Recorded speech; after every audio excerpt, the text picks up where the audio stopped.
யாழ்ப்பாணத்துக்கு வந்தது ரொம்ப ரொம்ப சந்தோஷமாக இருக்குது. எப்போதுமே வந்து நான் எந்த ஊருக்கு போனாலும் ஐ மீன் கனடா, யூரோப், ஆஸ்திரேலியா எங்கே போனாலும் ஈழத்தமிழர்கள் எனக்கு கொடுக்குற அன்பும் ஆதரவும் அது தனி. அது இங்கேருந்து தானே முளைக்கிறது.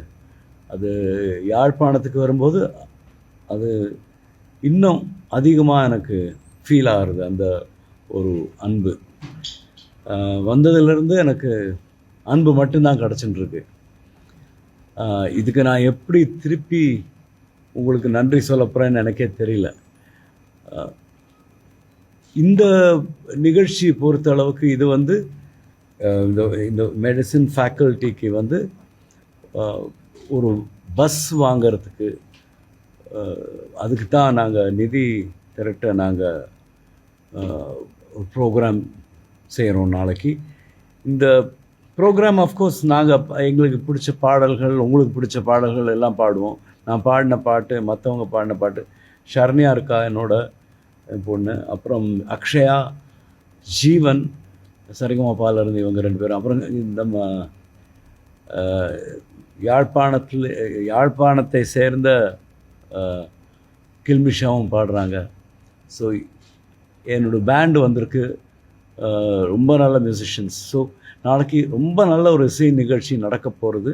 ஆனால் அதெல்லாம் தாண்டி இந்த நோக்கம் வந்து இந்த பஸ் வாங்கிறது தான். ஏதாவது ஒன்று பண்ணணுமே வாழ்க்கையில். அப்பப்போ கொஞ்சம் எப்போ பார்த்தாலும் எல்லாத்துக்கும் காசு கண்டு இருந்தாச்சுன்னா அது சரி கிடையாது.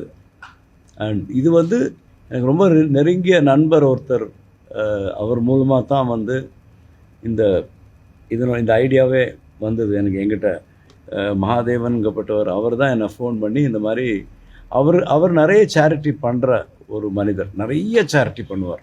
அவருக்கு நான் நிறைய ப்ரோக்ராம்ஸ் பண்ணியிருக்கேன். ஸோ அவர் இது சொல்லும்போது கண்டிப்பாக ஓகேன்னு தான். அது பேச்சே கிடையாது. அவர் சொல்லும்போது அது கரெக்டாக இருக்கும். அதுவும் யாழ்ப்பாணங்கும்போது எனக்கு ரொம்ப கண்டிப்பாக இது பண்ணி ஆகணுங்கிற ஒரு ஃபீலிங் தான் வந்தது.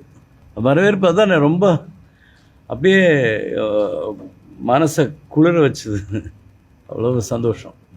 அது இலங்கை மட்டும் இல்லை, மற்ற அங்கே இருக்கப்பட்ட இந்தியாவில் இருக்கப்பட்ட சிங்கர்ஸுக்கும் பெருசாக என்ன வாய்ப்பு இருக்குதுன்னு எனக்கே தெரியாது. இப்போ என் பொண்ணு இருக்கா, அவள் இப்போ ஒரு சமீபத்தில் ஏதோ மாமன் ஒரு படத்தில் பாடினான், அவ்வளோதான். அது ஒரு சின்ன ஒரு போர்ஷன் பாடினான், அவ்வளோதான்.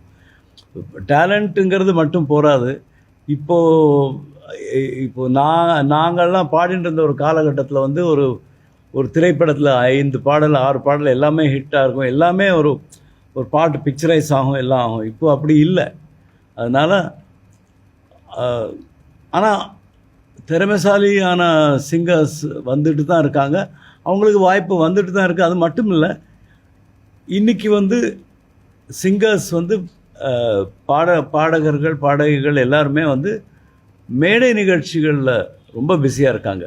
அது ஒரு வருமானத்தை தாண்டி ஒரு திருப்தி கொடுக்குற விஷயம். அதுதான் நான் பார்க்குறேன். அதனால் ஒரு காலகட்டமும் ஒரு மாதிரி. இப்போல்லாம் நல்லாவே பாடுறாங்க, எல்லோரும் நல்லா பாடுறாங்க. இப்போ சரிகமபாவில் வந்து இந்த சீசனில் சபேசன் வந்திருக்கார். அவர் ரொம்ப அழகாக பாடுறார். அவர் ரொம்ப இந்த மாதிரி பாட்டு போனோன்னா அவர் ஃபைனல் வரையும் போயிடுவார். இந்த மாதிரி ஆனால் மற்றவங்களும் நல்லா பாடுறாங்க. அதனால் ஆனால் ஃபைனல் போகிறதுக்கு அவருக்கு தகுதி இருக்குது. அந்த இன்னொரு பொண்ணு யாழ்ப்பாணத்தை சேர்ந்த தரங்கணி, அவளும் நல்லா பாடுறா, நல்ல திறமைசாலி. ஆனால் சபேசனுக்கு இன்னும் ஒரு கனெக்ட் இருக்குது. இந்த மாதிரி இங்கே உள்ள கலைஞர்களுக்கு அந்த மாதிரி வசதி இல்லை. இப்போ தென்னிந்தியாவில் இருக்கப்பட்ட ஒரு சூழ்நிலை இல்லை இங்கே. எஜுகேஷன், மியூசிக் எஜுகேஷன், அதுக்கு ஏதாவது நீங்கள் பண்ணுறீங்களா கேட்டாங்க. கண்டிப்பாக அந்த மாதிரி ஏதாவது இருந்தாச்சுன்னா என்னோடய ஃபுல் சப்போர்ட் இருக்கும். அதுக்கு குறிப்பிட்ட மாதிரி எங்களுடைய வைத்தியர்கள், மருத்துவ மாணவர்கள், எதிர்கால வைத்தியர்கள் சமூகத்தோடு சேர்ந்து வேலை செய்யணுமென்றதான் எங்களுடைய பீடத்தின் ஒரு முக்கியமான குறிக்கோள். அந்த வகையில் அவர்களுக்குரிய அந்த வேலையில் ஈடுபடுவதற்கு இன்றைக்கும் எனக்கு ஒரு ரிக்வெஸ்ட் வந்திருக்கு. இப்பொழுது நாங்கள் கிளிநொச்சியில் ஒரு கேன்சர் ஸ்க்ரீனிங் ப்ரோக்ராம் தொடங்கியிருக்கிறோம். இப்போ அதுக்கு மருத்துவ மாணவர்கள் குழாமல் போய் சேர்றதுக்கு போக்குவரத்து வசதியை செய்து தர சொல்லி இப்போ எங்களுக்கு இப்போ இந்த பஸ் வந்து கிட்டத்தட்ட 2007ஆம் ஆண்டு உலக வங்கியின் நிதி உதவியில் ஒரு பஸ் கிடைத்தது. அது இப்பொழுது உங்களுக்கு தெரியும் 2007ஆம் ஆண்டு கிட்டத்தட்ட 18 வருடங்கள் ஆகிவிட்டது. எனவே இவ்வாறான வேலையில் அவர்களை ஈடுபடுத்துவதற்கு எங்களுக்கு பெரிய ஒரு பஸ் தேவை என்று கருத பொழுது எனக்கு மிஸ்டர் மகாதேவன் என்றவர், அவர் ஒரு முகாமைத்துவ விரிவாளராக இருந்து அவர் ஒரு மிகவும் வெற்றிகரமான ஒரு பிஸ்னஸ் ஆனால் அவர் நிறைய சேரிட்டி எனக்கு அப்படி தெரிய வந்தேன்னா அவர் இங்கே வந்து எங்களுடைய சிறுநீரக நோயாளர்களுக்கு அவர்களுக்கு அந்த டயாலிசிஸ் 7 டயாலிசிஸ் யூனிட் போன வருஷம் தந்திருந்தார். இந்த வருடம் அவர் இன்னும் கூட உதவி செய்வதற்கு தான் என்னோட தொடர்பில் இருந்தவர். அப்போ நான் இந்த விடயத்தை கூட்டிய பொழுது அவர் ஏற்கனவே கதைத்திருந்தவர், முக்கியமாக திரு சீனிவாஸ் அவர்கள் அவருடைய நெருங்கிய நண்பர். இப்போ அவரை வச்சு நாங்கள் ஒரு ப்ரோக்ராம் ஒன்று செய்வோம் என்று கேட்டிருந்தேன்.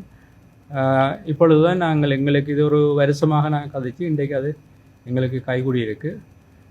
எதிர்காலத்திலேயும் நான் நினைக்கின்றேன் இவ்வாறான விடயங்களில் கூடுதலாக நீங்கள் கேட்ட மாதிரி உள்ளூர்லேயும் இந்த டேலண்ட்ஸ் இருக்குது. அந்த டேலண்ட்ஸை நாங்கள் எப்படி வளர்த்தெடுக்கிறது, இன்றைக்கு அதுக்காகத்தான் நாங்கள் இன்றைக்கு ஒரு ப்ரோக்ராமை செய்திருக்கிறோம். எங்களுடைய மாணவர்கள் செய்கிறத திரு சீனிவாஸ் அவர்கள் இருந்து பார்க்குறதுக்கு அப்போ அது ஒரு உற்சாகமாக இருக்கும் மாணவர்களுக்கு. எனவே இந்த விஷயத்தை நீங்கள் எடுத்து சென்று எங்களுக்கு உதவியாக இருப்பதற்கு நன்றி.